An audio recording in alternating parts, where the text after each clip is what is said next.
Hello guys, Manisha রান্নাঘরে জানাই আপনাদেরকে আবারও একবার ওয়েলকাম। আজ আমি আপনাদের সঙ্গে শেয়ার করব কাঁচা আমের টক ঝাল মিষ্টি আচার বানানোর রেসিপি। এইভাবে বানিয়ে আপনারা 1 বছরেরও বেশি দিন ধরে সংরক্ষণ করতে পারবেন। এই আচারটা বানানোর জন্য আপনাদেরকে রোদে দেওয়ার কোনো রকমই ঝামেলা থাকবে না। গাছ থেকে সরাসরি আম পেড়েই আপনারা বানিয়ে নিতে পারবেন। তো দেরি কিসের, চলো রেসিপিটা একদম প্রথম থেকে শুরু করা যাক। তার জন্য এখানে আমগুলোকে একটু বড় বড় সাইজের লম্বা লম্বা করে কেটে নিয়েছি।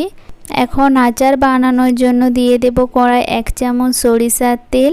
তেল গরম হয়ে যাওয়ার পর দিয়ে দেব 4টে শুকনো লঙ্কা ও 1টা তেজপাতা। শুকনো লঙ্কাগুলোকে আমি মাঝখান থেকে অর্ধেক করে নিয়েছি। আর দিয়ে দেব 1/2 চামচ গোটা জিরে ও 1/2 চামচ পাঁচফোড়ন। এখন গ্যাসের ফ্লেমটাকে মিডিয়ামে রেখে গোটা মশলাগুলোকে কিছুক্ষণ ভেজে নেওয়ার পর আগে থেকে যে লম্বা লম্বা করে আমগুলোকে কেটে রেখেছিলাম সেগুলোকে এর মধ্যে দিয়ে দেব। তারপর এর মধ্যে দিয়ে দেব খুবই সামান্য পরিমাণে জল। এখন সব কিছু আবারও একবার আমের সঙ্গে ভালোভাবে মিক্স করে দেব। এই বছর কাঁচা আম দিয়ে আমি আপনাদের সঙ্গে বিভিন্ন ধরনের আচারের রেসিপি শেয়ার করেছি। আপনারা যদি আর নতুন কোনো আচারের রেসিপি দেখতে চান অতি অবশ্যই কিন্তু আমাকে একটা কমেন্ট করে জানাবেন। আপনারা যেই ধরনেরই কমেন্ট করবেন আমি সেই ধরনেরই আচারের রেসিপি আপনাদের সঙ্গে শেয়ার করার চেষ্টা করব। সব কিছু ভালোভাবে মিক্স করে নেওয়ার পর এর মধ্যে অ্যাড করে দেব স্বাদমতো লবণ। লবণটা অতি অবশ্যই আপনারা স্বাদ অনুযায়ী ব্যবহার করবেন। এখন লবণটাকেও আমের সঙ্গে ভালোভাবে মিক্স করে দেব। এই আচারটা বানাতে আপনাদের কোনো রকমই ঝামেলায় পড়তে হবে না। বাড়িতে থাকা বেশ কয়েকটা উপকরণ দিয়ে আপনারা এই আচারটা বানিয়ে নিতে পারবেন। আচারটা একবার বানানো হয়ে গেলে আপনারা কাঁচের বয়ামের মধ্যে রেখে 1 বছরেরও বেশি কিন্তু সংরক্ষণ করতে পারবেন। আমগুলো যাতে হালকা করে সেদ্ধ হয়ে যায় তার জন্য ঢাকা দিয়ে এটাকে 3 মিনিটের মতো রেখে দিয়েছিলাম।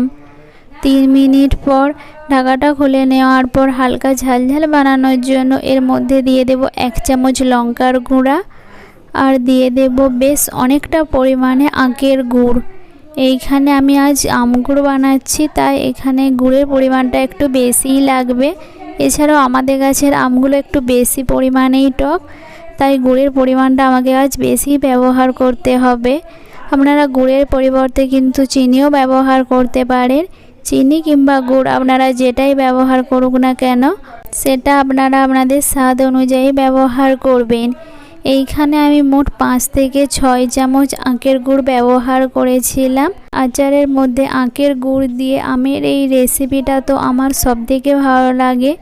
আপনাদের কোন আচারটা সবথেকে ভালো লাগে অতি অবশ্যই কিন্তু আমাকে একটা কমেন্ট করে জানাবেন।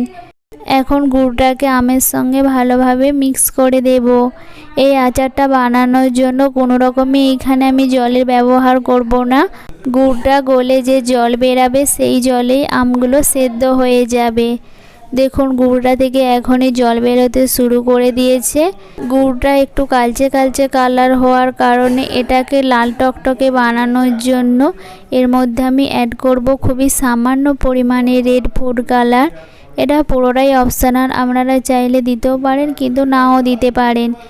এই কালারটা দেওয়ার ফলে একটু কালারটা টকটকে হবে, শুধু কালারেরই একটু পার্থক্য হবে, এতে করে টেস্টের কোনো পার্থক্য হবে না। এখন কালারটা সব কিছুর সঙ্গে ভালোভাবে মিক্স করে দেব যাতে কালারটা সমস্ত চারিদিকে ছড়িয়ে যায়। এটা আমি আগেই বানিয়ে টেস্ট করে নিয়েছি। এখন ভয়েস দেওয়ার সময় এটা দেখেই আমার তো একদম জিভে জল চলে আসছে। এটা দেখুন এখনই দেখতে কত সুন্দর লাগছে। এখন গ্যাসের ফ্লেমটাকে মিডিয়ামে রেখে এটাকে অনবরত নাড়তে থাকবো। এটাকে খুব বেশি টাইট করব না, এটা ঠান্ডা হয়ে যাওয়ার পর কিন্তু অনেকটাই শক্ত হয়ে যাবে। কাঁচা আম দিয়ে টক ঝাল মিষ্টি আচার এইখানে আমার একদম পারফেক্টভাবে তৈরি হয়ে গেছে। এখন গ্যাসের ফ্লেমটাকে অফ করে দিয়ে এটা একটা প্লেটের মধ্যে ঢেলে রেখে দেব। আর এটা যখন ঠান্ডা হয়ে যাবে তখন এটাকে কাঁচের বয়ামের মধ্যে রেখে সারা বছর ধরে সংরক্ষণ করব। রেসিপিটা ভালো লাগলে অবশ্যই পরিবারের সঙ্গে শেয়ার করবেন। দেখা হবে এইরকমই নতুন নতুন রেসিপি নিয়ে। ততক্ষণে সবাই সুস্থ থাকবেন, ভালো থাকবেন। Tata, bye bye.